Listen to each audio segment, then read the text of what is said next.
Live from the Washington, D.C. area, it's the Inside Scoop, all the news that our viewers want to know. Now, here's the host. Good evening. My name is Russell Brooks, tonight's host of Inside Scoop. Tonight's program focuses on the Fairfax County schools. The question we will examine is how well are the county schools serving minority children? Joining me tonight is Dr. Ricardy Anderson, the Mason District Representative on the Fairfax County School Board. Dr. Ricardy Anderson is an educator, parent, community volunteer, and former Army reservist. She has over 23 years of experience in education, serving as a teacher and principal in both elementary and middle schools. Dr. Anderson, welcome to Inside Scoop. Thank you so much for having me. In your opinion, how is the performance of minority children in our schools? Oh, that is a very important question because at the end of the day, that is the core of our work.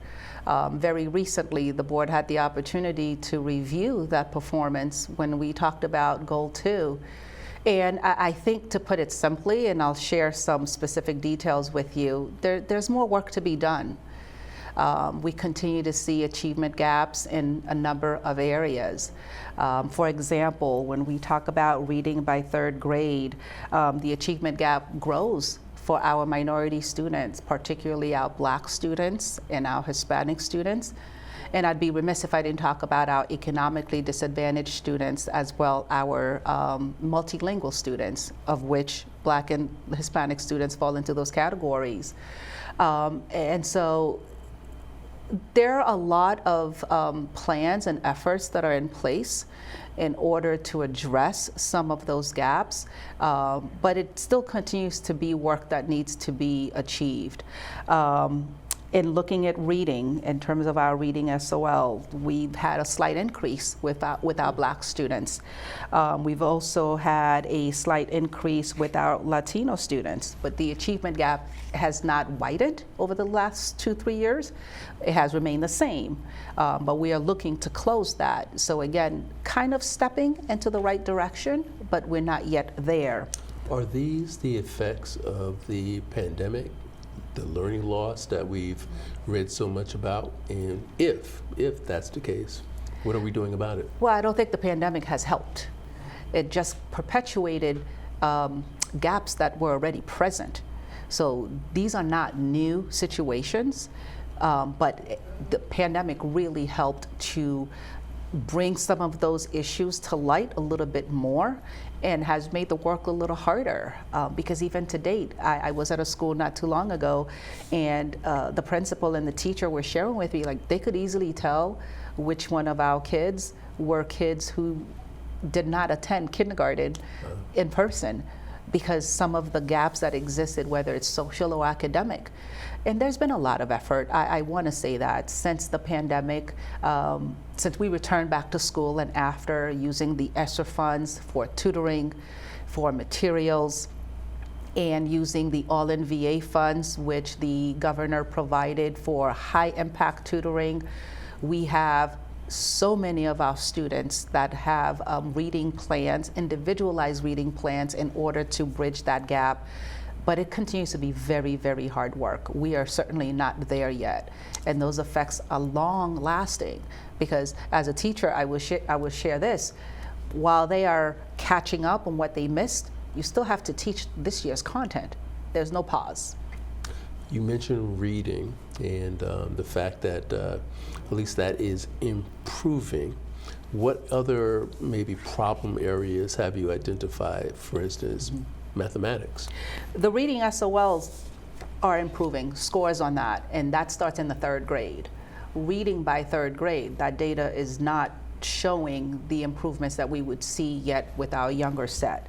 And mathematics, our Black and Hispanic students also have shown some improvement. If you take a look at that data overall, that's probably the strongest area for Fairfax County across all the student groups. We've had 6 and 7 percentage points gained by our Black and Hispanic students in the past year. And so that's been encouraging. But there's still a long way to go before we can close that gap, because there still is a gap that exists in that area between our highest performing students and our lowest performing students. Even in science, that's also another area of improvement for our Black and Latino and Hispanic students as well. And the gap there is closing a little bit, which is encouraging news. Okay. What would you attribute the improvements to? Is it the quality of the teaching in those particular areas? Is it technology? What is accounting for the improvement? Well, I also think that math, for the most part, is not as language driven as English, and so our Hispanic students, many are multilingual, and many of our Black students, because they come from everywhere around the world, Sure. are also multilingual, and the heaviness of language and reading does not appear as intently in math, so there's an opportunity to kind of just focus and to be successful despite language barriers. But I also want to be fair, there's been a lot of an intentional work being done by the superintendent in order to achieve some of these gains. Been intentional about getting basal books for our students so that there's a consistent curriculum, so that teachers are not each recreating the wheel on those efforts. And I know she wants to continue those efforts into math. And our teachers, they care very deeply. They care very deeply. When I visited schools the first year after the pandemic and teachers were trying to bridge those gaps of a year in 2-3 months and were feeling as if they were failing for not doing that, we have teachers who really want the best for our kids, and they are doing as much as they are able to. But time is also a factor. There's limited time in the school day because we have to address all these other topics. There's limited time in the school year. Once students go home, many of our students don't have the opportunity to continue that learning over the summer, because then we'll have the summer slide. And so there are a number of obstacles, but the will to improve the state of our students is definitely there. We just need to hit on that strategy that's going to get us the maximum impact. And I'm not sure if we're there yet for all of our kids. All right. Speaking of teachers, how is the district doing in terms of recruiting new teachers, recruiting minority teachers in particular? Those are positive developments. I've always, again, my background being in teaching, being a school principal, I've been very closely monitoring the vacancy rates pretty much since I've been on the board. This is the best vacancy rate we've had since I've been on the board. There has been such intentionality in terms of recruiting earlier, recruiting in more places, and focusing on staffing a lot earlier in the year than typically has happened. In terms of recruiting minority teachers, just to give you some information, in 2018, 2019, we had almost 80 of the teachers in Fairfax County were white. That is not the demographic of our students. It's actually almost the opposite. This past year, we are closing in on about 73%. So it's a 7% gain in the right direction, but there's still much work to be done. Clearly. But I think those foundations are being laid. The relationships that have been established with what are being called minority serving institutions from HBCUs. We have folks who are in the HR who are part of the teacher advisory committees at Howard University, Bowie State University, and also other institutions that are primarily maybe serving Asian teachers or Hispanic teachers, because we continue to not see I don't think we see the reflection in our teaching staff as it appears in our student population. And we know how important that representation is. That representation is also important in the management or leadership of schools. Your former principal, I'm going to guess if there are difficulties in recruiting minority teachers is probably even worse if we're talking about the leadership of the schools. That is exactly right. In the Mason district itself, which is the the district that I represent, I want to be, and I'm always very mindful of that. I think we have one Asian principal in that area that I can point to. We have one Indian principal in the area. That is not reflective of our student population. So yes, we tend to draw from the pool of individuals that we receive, and so moving up the ranks, even with external hiring, we still have those discrepancies in terms of not having the representation that we would like to have. Our largest student population in terms of minority group in Fairfax County is our Hispanic student population at almost 29%. We have maybe 7% of teachers that are Hispanic. Now, this may be a difficult question in this era in which we are opposed to DEI, or at least some people are, but maybe should special efforts be made to recruit more Latino teachers, male and females? Absolutely. Special efforts not only need to be made, they are being made.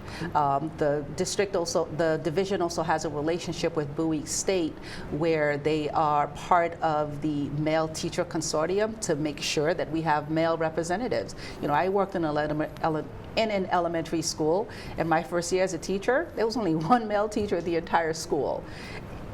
It is largely unchanged. The diversity and inclusion and equity, those have become dirty words in the federal government, not in our schools. That lives all throughout the school's strategic plan, which was established in 2023 and should be ending in 2030. The 4 pillars, one of the pillars is about equitable access. That has not changed. One of the goals is about equity and excellence for all. That has not changed. Fairfax County is staying the course on this because I just shared with you the demographics of our system.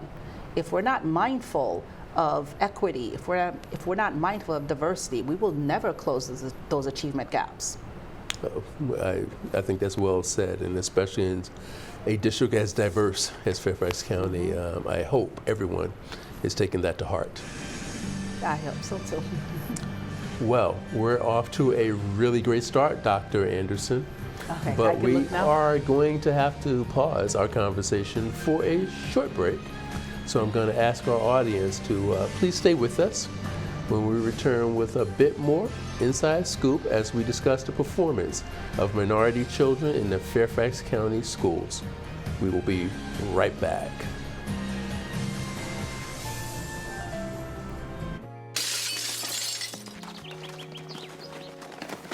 Nice going, Spencer! I can't believe we broke Old Man Hennessy's window. Correction, dude. You broke. I just threw the ball. This is really bad. What are we gonna do? We? Go to the door, ask for the ball back. Are you serious? It's my ball, Myrtleback. You're so dead. I'd run away. Yeah, to Uruguay. Kiss your life goodbye. Sorry. Let's go. Dad. See you, dude. See ya. Remember me and your well. Nice one. Some friends you are.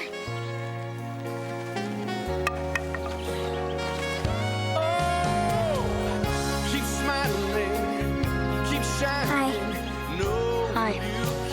Tell him it was an accident, and we can fix the window. Come on. I'll come with you. Loyalty. Pass it on. You go first. A message from the Foundation for a Better Life. One day these rats were playing in the woods. Well, it's some matches and that's no good. Listen to smoke before you give it a try. Only you. Don't play with matches. Don't play with fire. Cause there's nothing very funny about nothing very nice. Homeless minds. So if a gorgeous force is what you desire, don't play with matches. Don't play with fire. Only you can prevent wildfires. Fire.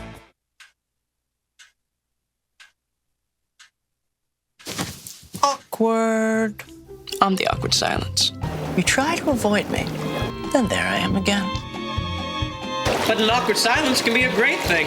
Like Kelly here is about to demonstrate. You haven't really been yourself lately. Are you okay? Find out how you can help a friend with their mental health at seizetheawkward.org. We're back to the Inside Scoop. Here again, your host. We're back on Inside Scoop. I'm the host, Russell Brooks, joined by my guest, Dr. Ricardy Anderson of the Fairfax County School Board. Let's continue. You were mentioning the hostility or antipathy that the federal government has for DEI these days, diversity, equity, and inclusion. But they're still the priorities of the Fairfax County School Board. Can you describe a bit more as to your goals and your objectives as it concerns diversity and inclusion? Oh, sure. As I mentioned a little while ago, the work of equity is it is central to our strategic plan. It is woven through having access for all of our students. It is connected to closing achievement gaps. This is work that still continues. This division developed the board rather developed an equity policy just 3 years ago, I believe now, 2 years ago, and that continues to drive the work. If we don't hone in to the needs of our students and meeting them where they are and providing the proper scaffolds and supports, we will not close our achievement gaps. And I hone in on that because for me, that's priority one. We want to ensure not what is being said out there in terms of the same outcomes for everyone, but equitable outcomes. Because we do know our students have various starting points, but we need to have the highest expectations for each and every one of them and take them as far as they are willing to go. No doors should be closed to our students, and it is our job to provide that from their performance on SOLs, to their performance on reading assessments, to access to advanced academic programming, to access to CTE programming. It is our job to ensure that each of our students have that. And that's central to our work, and that has not changed. Okay. But is there a concern that the federal government, or in this case, maybe the state government, could choose to interfere in Fairfax County in how you manage the school system as it pertains to DEI? Oh, sure. I think that's a very realistic concern, given what we've all seen in the news. Grants being pulled from Columbia University because they refuse to do certain things. We've seen it just with UVA just this past weekend, where their board voted to end all DEI efforts, and that was praised by the governor. As one board member, and I will speak for myself in this conversation, that will not be a vote that I take. That to me is a line in the sand, and I don't see a space for me to support that. And I don't want to speak for others, but speaking with the policies that we have in place right now, they do not support removal of those resources and focus areas. Mm-hmm. Did the Fairfax County Schools celebrate Black History Month? Yes. Funny enough, one of the activities that I had the opportunity to speak at was the kickoff of the Black History Month that was hosted by the Equity Office of Fairfax County at the newly named Carter G. Woodson High School, which was fantastic. It was such a full circle moment. So that was one of the things that I had the opportunity to participate in. And of course, every year the board does its annual proclamation for Black History Month, and that is always well attended by our community. They come and they engage in the picture, and they listen to the words that are of affirmation, aspiration, and celebration. And of course, the schools have a number of events that they engage in with students throughout that month. But I would also be remiss if I didn't share that while it's great to take a moment and spotlight African American history during those moments, we have to be mindful that it's not the only time that it exists. Yes. African American history is American history, and it shouldn't be relegated to a month. It should be something that shows up all of the time, but I definitely understand the opportunity to really highlight and showcase certain things during February. Right. Black history should extend to all 12 months. Absolutely. Okay. Now, Fairfax County also did something that some found controversial, in that it has an advanced placement course focused on African American history. As you know, some states found such a course to be objectionable. There were changes made in the course to make it more palatable for certain jurisdictions. I know that here in Virginia, the state took a look at it and determined that it was reasonable, I guess. You still offer the course, is that correct? Yes, the course is still offered. It's actually offered at my son's high school. And so it is a popular course there, and students continue to have access to it. It's just been hard, but I think I'm proud of the work that not just this board, but also our staff have done in terms of combating all of the pathology that came around this work, even at the state. The review of history standards just really wanted to whitewash what occurred. Here in Virginia, of all places, we have the space to actually highlight the history that happened, not to say that you're still responsible for it today, but for us to understand what led us to the place where we are now. So we could avoid, it's the old adage, which is if you don't know your history, you are doomed to repeat it. And so our staff, our superintendent, our board have been very intentional in pushing back against those efforts. But it's hard. It's a continuing battle on all fronts. Going back to your question just a little while ago, I wouldn't be surprised by anything that happens from the state or from the federal government. But I'm clear on where Fairfax County stands. And we're staying the course. There has not been any changes in policy. There has not been any change in direction. We have done nothing differently today than what we were doing on January 18th. Okay. I want to change the subject a touch.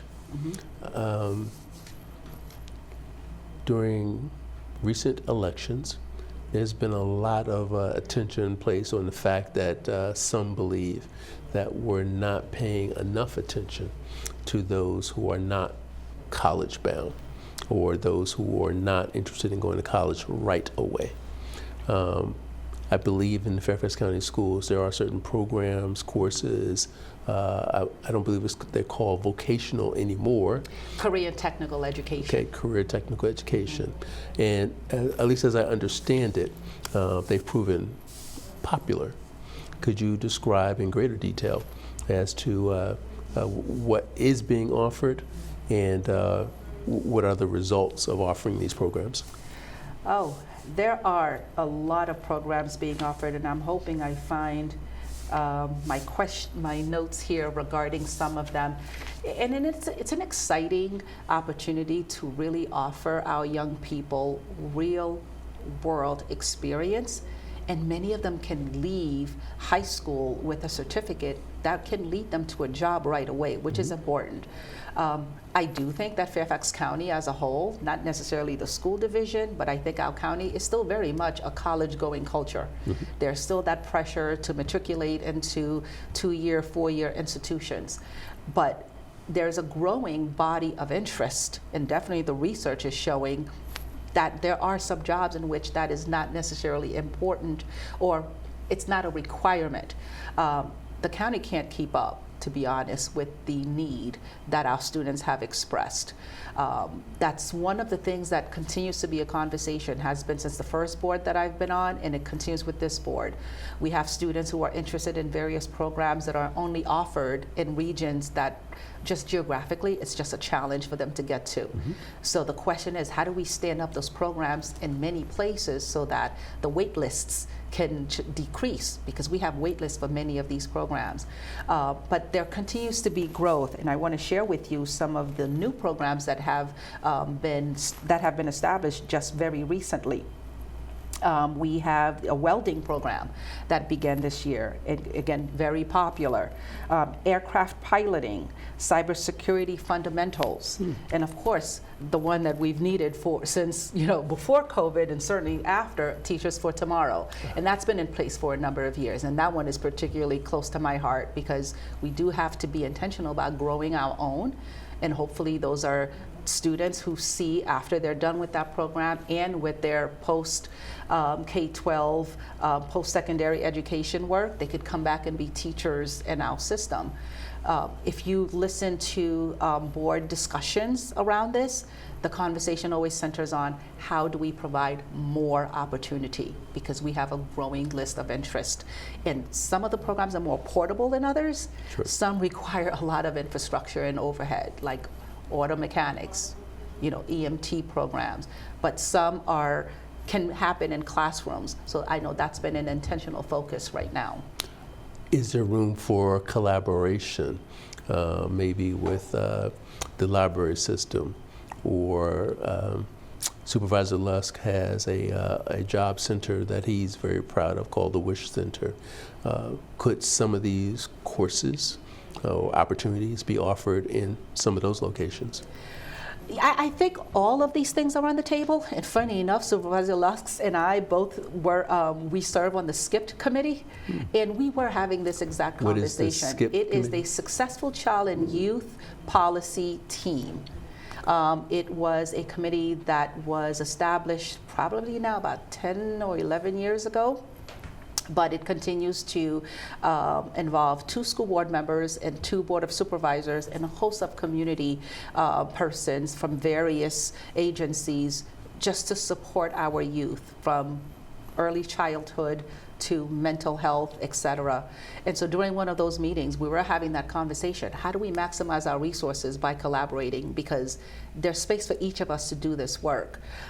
So yes, and there's space not just with Supervisor Lusk, but with other agencies that want to work with us. For years, we've had the carpenters and the carpenters associations have been wanting to work with us. How do we make that happen?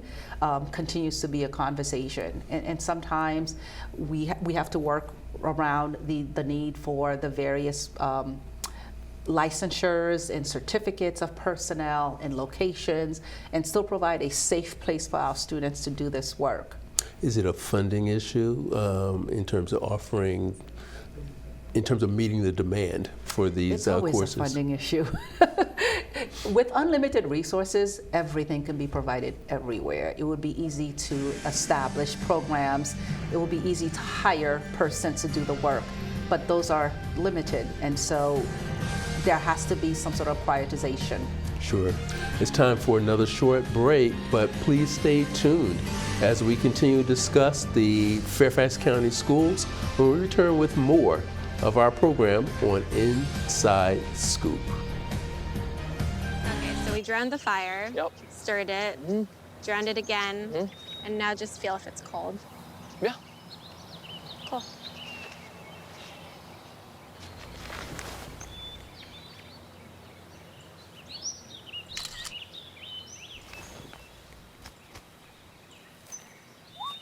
Smokey just gave me a bear hug.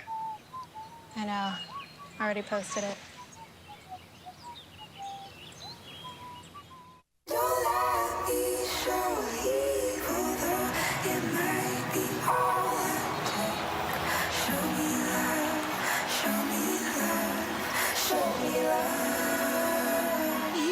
I got a crick in my neck, limp in my step, cramping in my muscles every time I try to flex.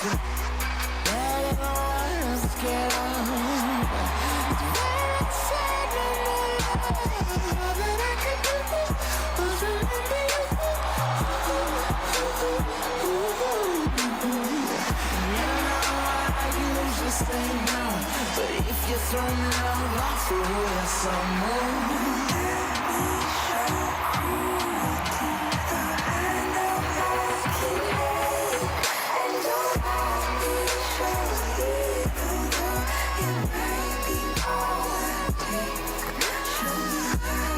It's a big responsibility. Oh, it's huge. I know, it's huge. And the salary.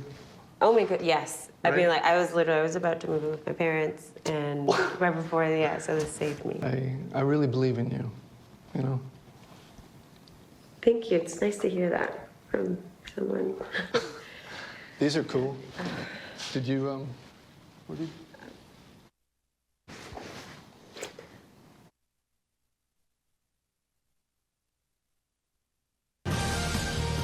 We're back to the Inside Scoop. Here again, your host. We are back on Inside Scoop. I'm the host, Russell Brooks, with tonight's guest, Dr. Ricardy Anderson, Mason District Representative on the Fairfax County School Board. How is the process to redraw school district boundaries progressing? It is certainly coming along. As you know, we began the process with updating the school's policy. Once that work was complete, then the superintendent worked with a vendor in order to begin the community conversations and the community engagement around explaining what it was, and then moving forward to hearing what some of their priorities were regarding some of the 4 tenets. And please don't ask me to tell you what they are, but it's proximity, programming, access, and I cannot remember the last one. 3 out of 4 is good 3 enough. out of 4 is good. And so the community helped to prioritize what was important. Mind you, that feedback was all over the place. I ended up, and I attended probably 2 or 3 of those community discussions in the Mason District, because each high school pyramid had one. And 100 people in a room, and 20 want this thing and 20 want the other thing, and they're not even similar things.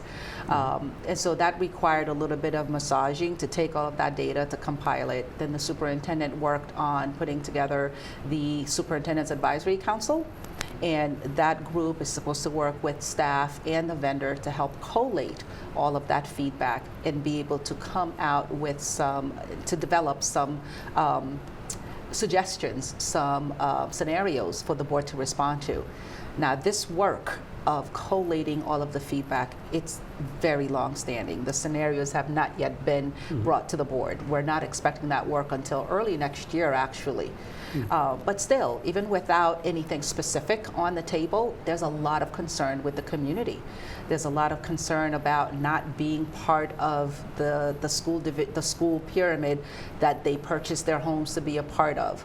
There's some concerns about losing friendships and relationships that have been established because the community has been together for X amount of time.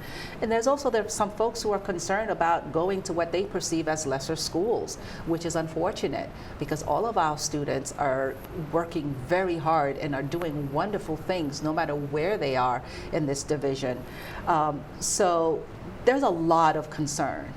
There's also a good level of enthusiasm, particularly in my area. I represent one of the largest middle schools in Fairfax County, if not the state, and those parents are really wanting for there to be a boundary adjustment to right size that middle school. So taking all this into consideration, first and foremost, what are the goals and objectives of redrawing the boundaries? Sure, the goals and objectives are to right size our schools. I think that's one. There are some schools that are overcrowded, and there are some schools that are under capacity, and they're within proximity of each other. So is the answer continue to build or to add portables at the school that's overcrowded? Or is it to balance out the two given the proximity to each other? I'll even use the example in the Mason District. Glasgow Middle School is honing in on 1,800 kids. Very close by is Poe Middle School that has about 792 kids. Holmes Middle School is about 892 kids. That's an easy fix. It doesn't have to be that we're adding more portables to Glasgow Middle School. It could be that we redistribute those students to those 3 schools and make them, equivalent in size. Obviously, the plants and the facilities are of different capacities, but to maximize the capacity of each of those spaces will be important, because while we may have one at over 100%, we have another at roughly 75%. And so there's some space to do that. And I can speak to that example very clearly because it exists in my district, but there's some of that everywhere else throughout Fairfax County. And for me, that's the driver. And there's also the driver to what we just talked about a little bit ago, access to programming. When we have CTE programs that are located so far from where a student resides, they cannot access that program, no matter how wonderful it is or how well it could serve them. So ensuring that we have various programs available throughout our region so that geography doesn't become the barrier. Now, having said all that, that sounds very reasonable to me, but I suspect you're still getting pushback from some. How do they respond when you explain in very seemingly reasonable terms as to why this is necessary? I don't think it assuages the concerns, and I think a lot of that is because it's the unknown, not knowing for sure what is going to happen, or hearing a rumor that this is what's going to happen. And I've had to respond to a lot of that with folks in the community who have emailed or are saying, I hear that my school is going to go to this place.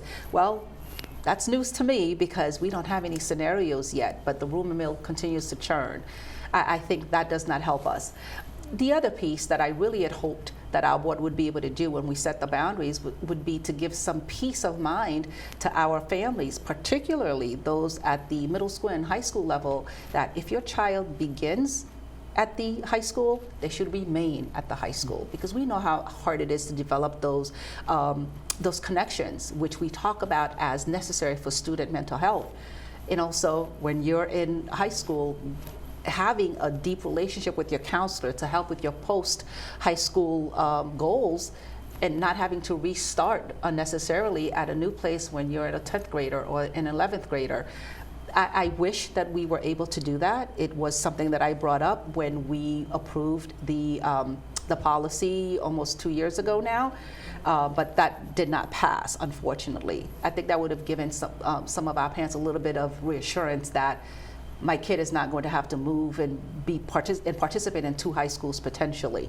But it's always going to be hard because change is challenging. When a new school is built, people want and are excited to go to that new school. You don't have as much pushback on that.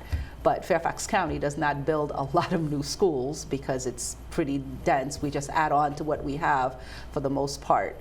And their concerns are valid. They just want to be sure that they can stay in the place that they've always known, but that doesn't mean that their children cannot be successful elsewhere. Sure. Now, you've described that the board is engaged in outreach to parents to sort of assuage some of those concerns, but there's still misinformation out there. What else can you do, or should something be done better? Utilize new tactics? What needs to be done to try to get more accurate information out there and ensure that parents believe that they have input into what's going to take place?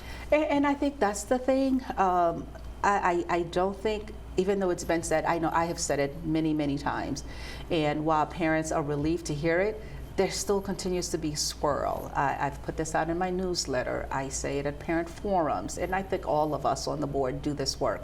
And it lives on the website. The schedule in terms of when scenarios will be developed, it's present for everyone to see. But yet, we still have the churn. And I'm not sure if I know how to calm it because the work is still developing. But I welcome anyone who has questions and concerns. Let's talk, let's engage, because this is my job as a school board member. It is to respond to the community, it's to serve as a liaison, it's to get them information that they may not otherwise have access to. It could be a little repetitive, but it's the work. Sure.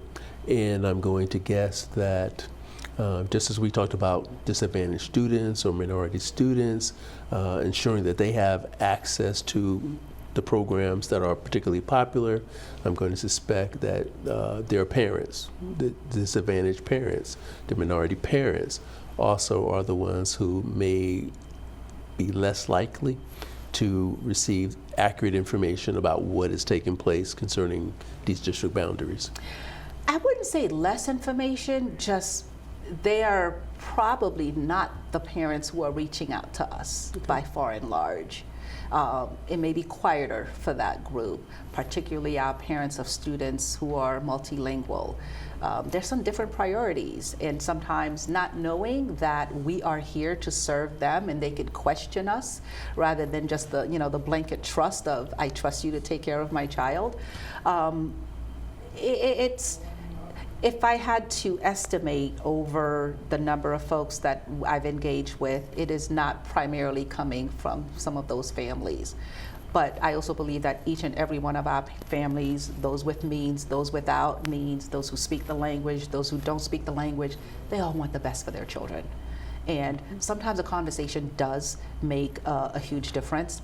And I feel sometimes it's working uphill to stem the flow of disinformation, but it's our job. And the more we can be transparent about what is happening, the more we can provide updates about what is happening or what is not happening, the better it will serve us. And I do have to say the superintendent has been pretty intentional in sending out updates after the advisory council has met each. I think they meet twice a month, I believe. But after each meeting, there's a summary that goes out, wanting to keep folks informed. Does it relieve some folks? It does, but not all. Sure. What are the next steps in the process before the boundaries are set? The next steps are for this committee to come up with some scenarios to be brought for the board to review.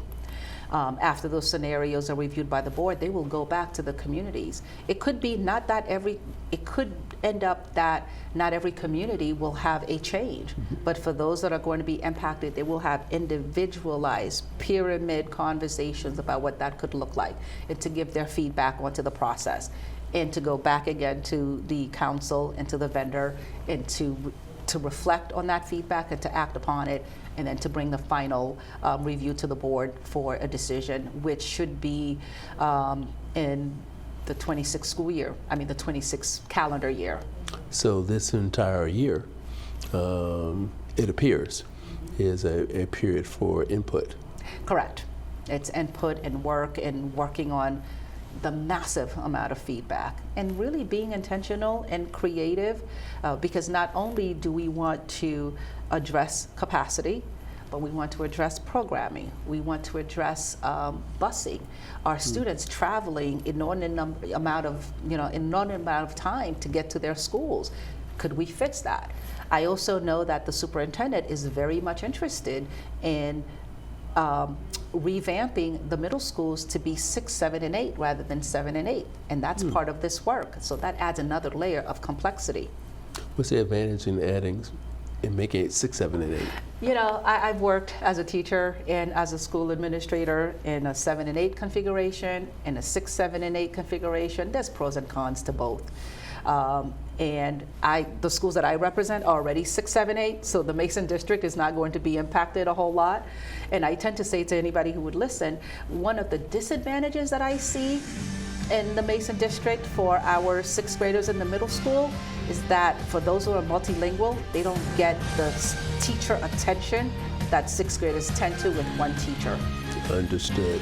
Thank you, Dr. Anderson. But once again, we must take a short break, and then we'll continue with tonight's very interesting discussion when we return to Inside Scoop. Every day across America, excess food is gathered by a network of good people at local food banks, giving hope to millions of children who struggle with hunger. They've earned their wings, and you can too. Together, we can solve child hunger. Support Feeding America and your local food bank at feedingamerica.org. Hi, I'm Josh Temple. You might have seen me on TV where I help folks turn their houses into dream homes. But forget construction. Parenting is the toughest job there is. So when you need help or advice, turn to the parenting experts at Boys Town.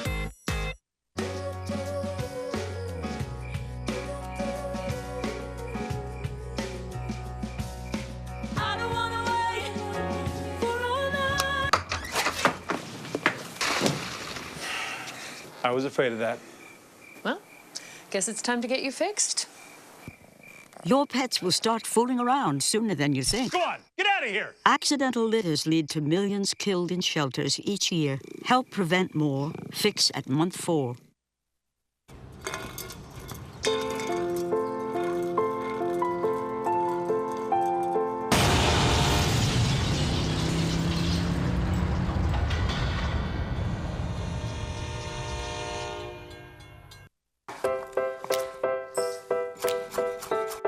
Food. It nourishes, brings us together, and adds flavor to life. That's why it's important to wash hands, surfaces, and fresh produce. Keep raw meat, poultry, and seafood separate from ready-to-eat foods like fruits and vegetables.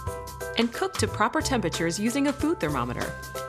Enjoy, and refrigerate leftovers within 2 hours.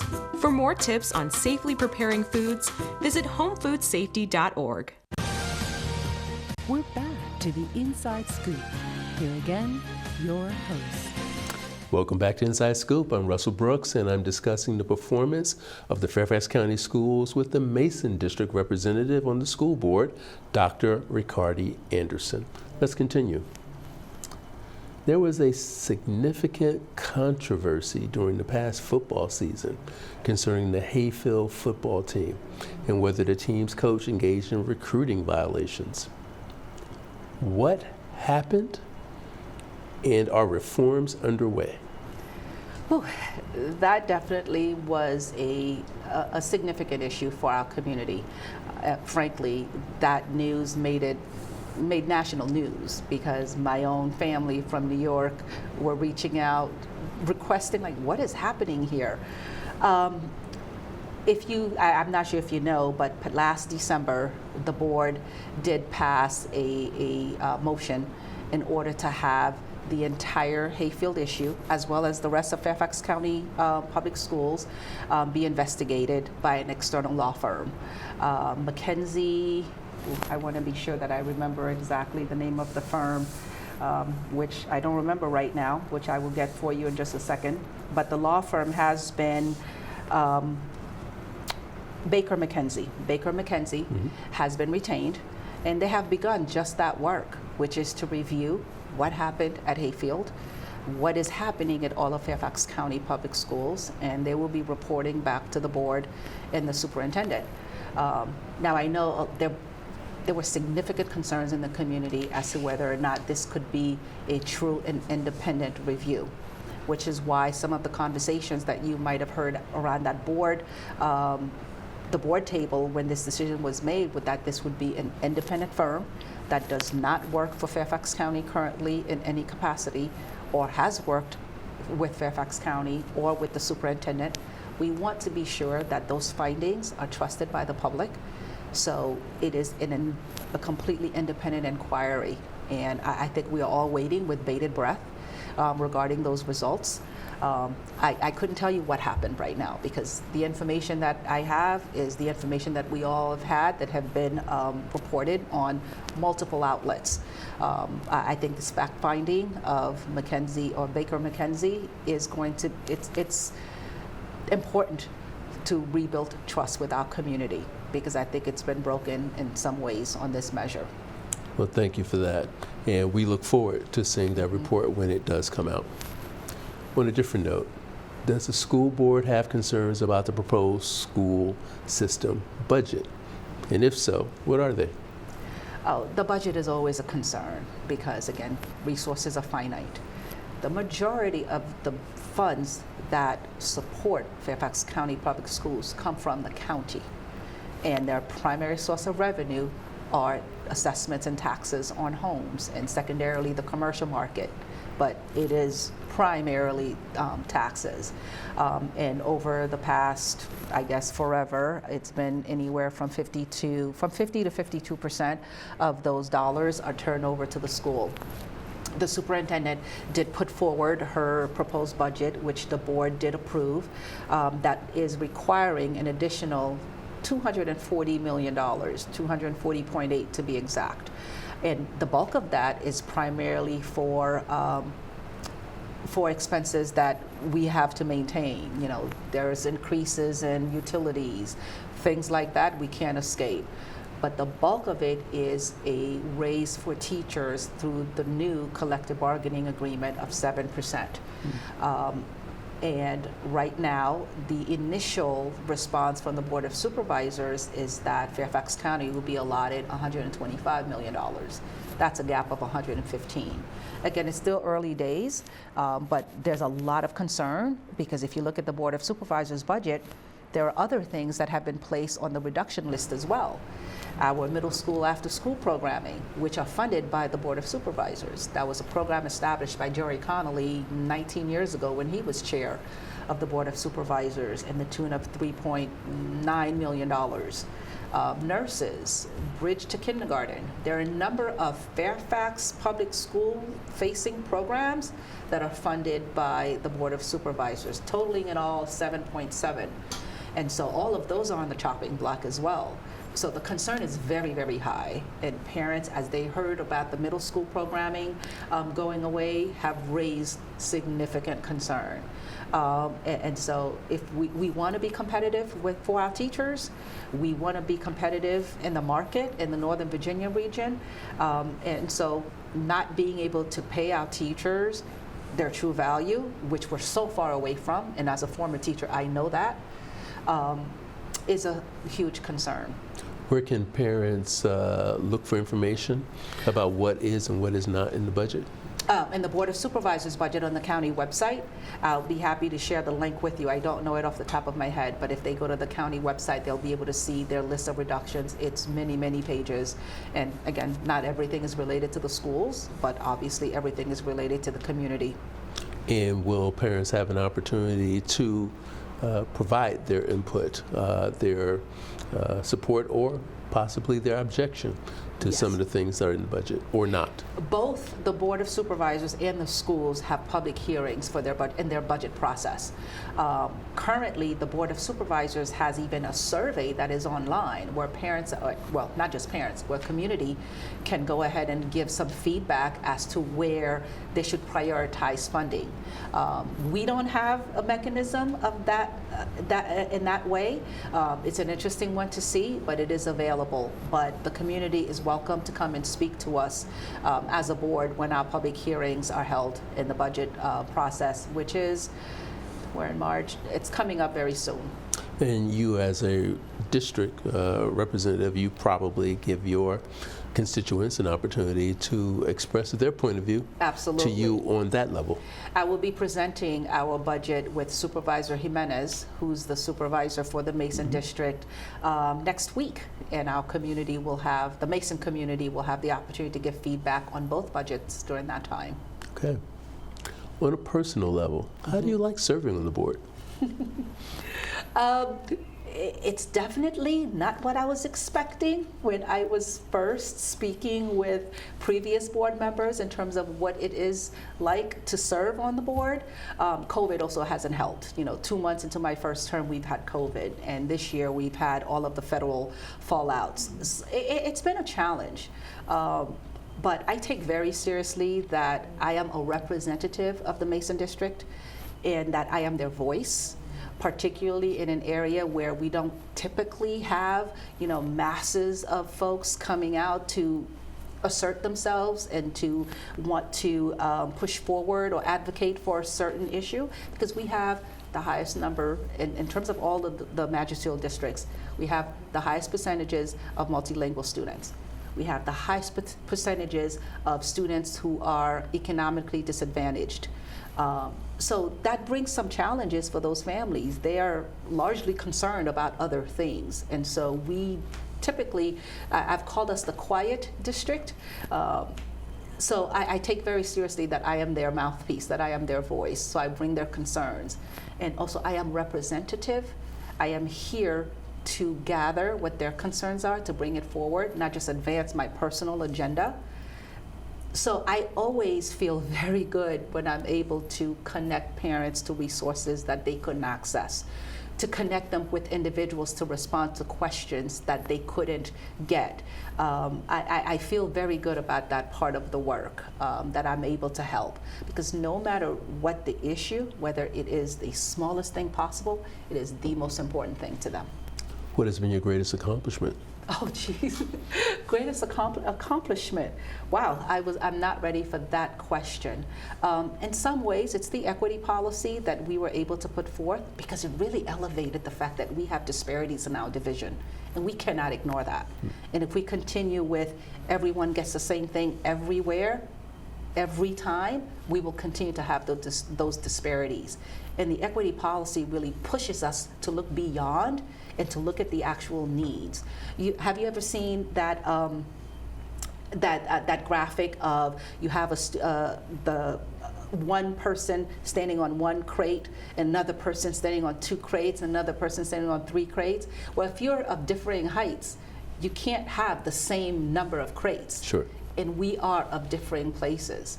You know, when we have students who have not yet spoken the language, who are not yet fluent in the language, or who have economic needs that have prevented them from access to certain things, they're not at the starting line. They're a little bit behind. How do we bridge that gap with kids who are already at the starting line in order to make the finish line attainable for them? So that's been a piece that I think has been really, really important for us in the Mason District. And also, I've been very, very popular in the Mason District for pushing recess at the middle school.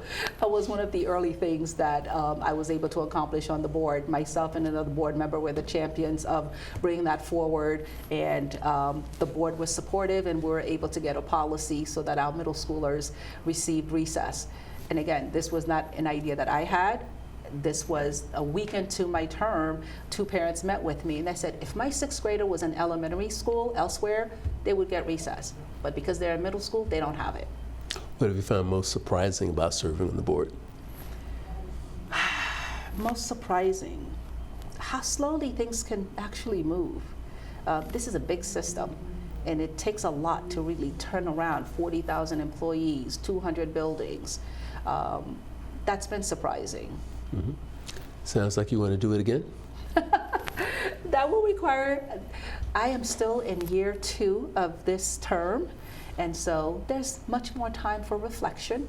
And so I don't have the answer to that. I'm dealing with what is in front of us right now, which are some really dire and consequential things. And I just want to always do the best that I can for my community, because I care about them. They're my neighbors. They're my friends. They're my children's friends, even the ones that I don't know, because that's what I brought to my work as a teacher. That's what I brought to my work as a principal, doing good for everyone who is in that building. And I want to do good for everyone who's in the Mason District. Of course. But if you had a campaign slogan, what would it be? Well, I've had campaign slogans, 2 of them. It's really having strong schools. When you have a strong school system, when you have a strong school, you have a strong community. People believe in it, people move to participate in it. And I'd like to see that be the case for each and every one of our buildings. Because right now we do have some places that are seen as destinations. In Fairfax County, I want for all of our schools to be viewed as destinations, not a place to escape from. Well, Dr. Anderson, we have run out of time, but let me thank you. You've been a fantastic guest, and I hope you'll think about coming back again and gracing us with your presence on our show. You have certainly educated me on our schools, so thank you very much for that. And as always, I must thank the audience. Please join us again. Thank you for having me. It's been a pleasure.